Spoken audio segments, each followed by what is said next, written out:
In this video, I'm setting up my sliding table saw in the new workshop. I didn't plan on making a detailed video or any video at all, but setting the saw up is a very rare event, so I just let the camera roll. First is reinstalling the blade tilt shaft, because from moving out of the old workshop I had to dismount it to fit through the door. And since nothing has a place at the moment, I was searching for the handwheel for a moment. But then it's just 2 bolts.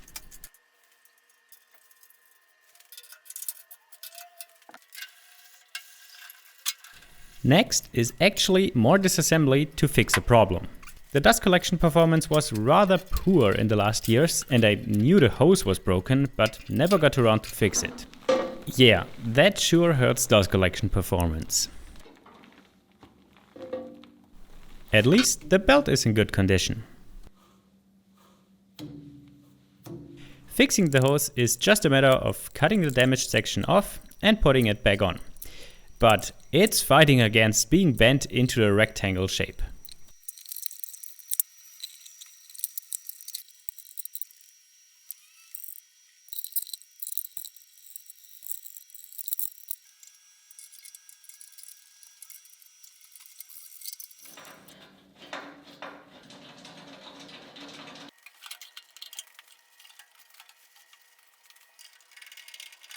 Next is a part I'm not looking forward to: installing and adjusting the sliding table. There are 5 adjustable bolts for mounting to the base cabinet. The sliding hardware are 2 cages with hardened ball bearings held in place with a sheet metal piece. And the table then slides onto them. Very important, no lubrication. Everything runs dry here.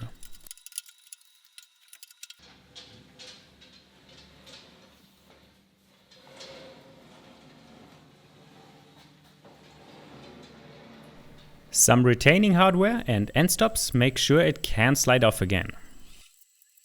And now we spend a good amount of time with a straight edge, which here is just a fence rail. Let's start adjusting.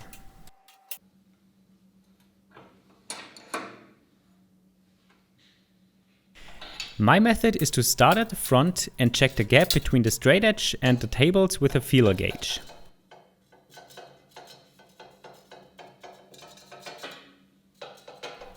Then moving to the back and do the same here.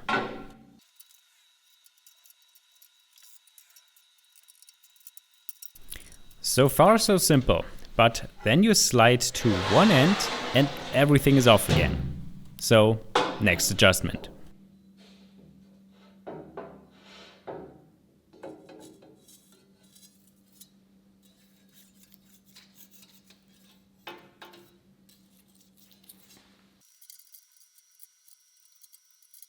And counterintuitively, this almost didn't affect the other position.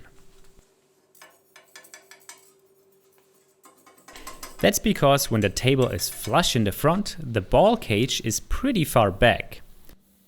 So to adjust the front in this position, you have to adjust the bolts in the back.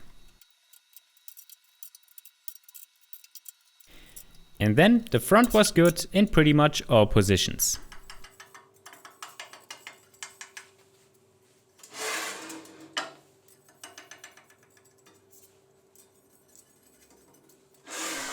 The back is almost as good, but it's also less critical. This can be a lot of back and forth, and sometimes you think nothing makes sense. And then there's also the 5th bolt in the middle that can make things even more confusing.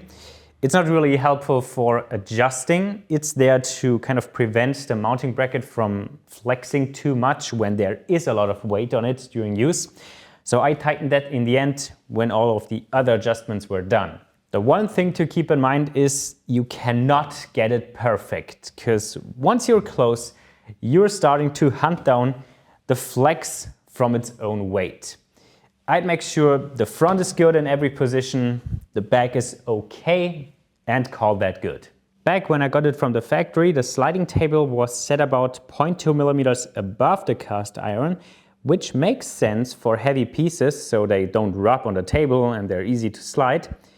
But it doesn't make sense for anything small or narrow, because it could never sit flush like this.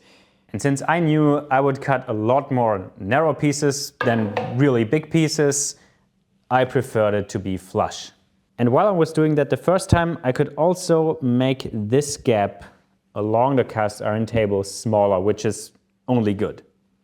Next, we need to bring the table in line with the blade, for which I use a dial indicator touching one tooth. Now I slide the table back together with the tooth and compare the indicator reading. Amazingly, it already read 0 as well, so no adjustment necessary. What a fluke. Perfect right out of the box. If it wasn't perfect, I would have loosened all the bolts, but not completely loosen, leaving them kind of snug. So I can move the mounting bracket with light hammer taps, do the measuring comparison again until it's perfect, and then tighten everything. Next comes the extension table, for which I could make a simple but effective upgrade. You see this flex? Let's try putting a washer in this gap. Oh, much better. Just a simple washer.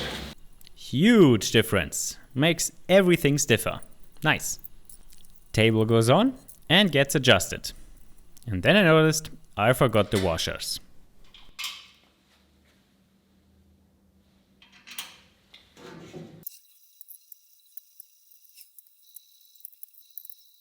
Now comes the thing I hate the most, the fence rail.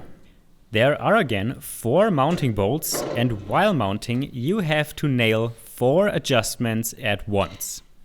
The height of the rail, the tilt of the rail, the squareness to the blade, and the left to right position, because the scale is glued on and not adjustable.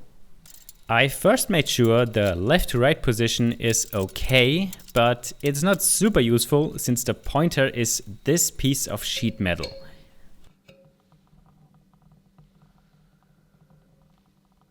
Next, I set the height and made it parallel to the cast iron table with a depth gauge, so the fence bracket would slide nicely along the rail.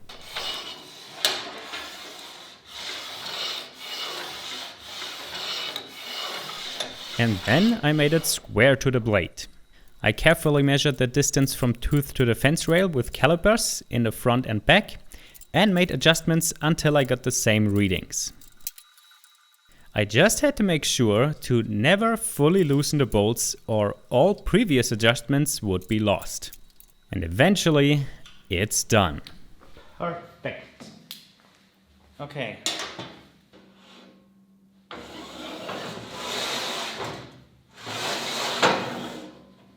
I actually set it to be not perfectly in line with the blade. The distance at the back tooth to the fence is about 2/100th of a millimeter more than in the front.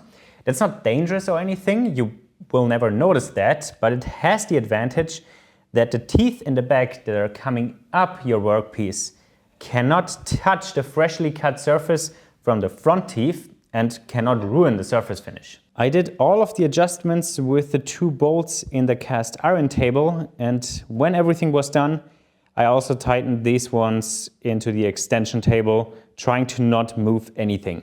My conclusion to this fence rail mounting system, it's horrible. It's just horrible. What the fuck is this?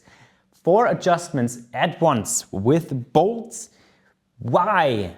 And you have to do this yourself. When I got the saw about 10 years back on the pallet, the sliding table was attached and adjusted to the cast iron table as mentioned, but the extension table and the fence rail were next to the pallet. And as far as I remember, it was not written in the instructions how to mount it. I figured that out myself. Took about 2 hours. Right now it was a bit less, but just why? The only good thing about this fence system is now that it is mounted. It really is mounted. It's super solid.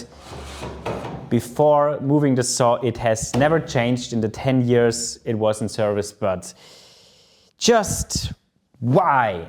If you think about getting such a saw, get the next bigger one. It has a much better fence system.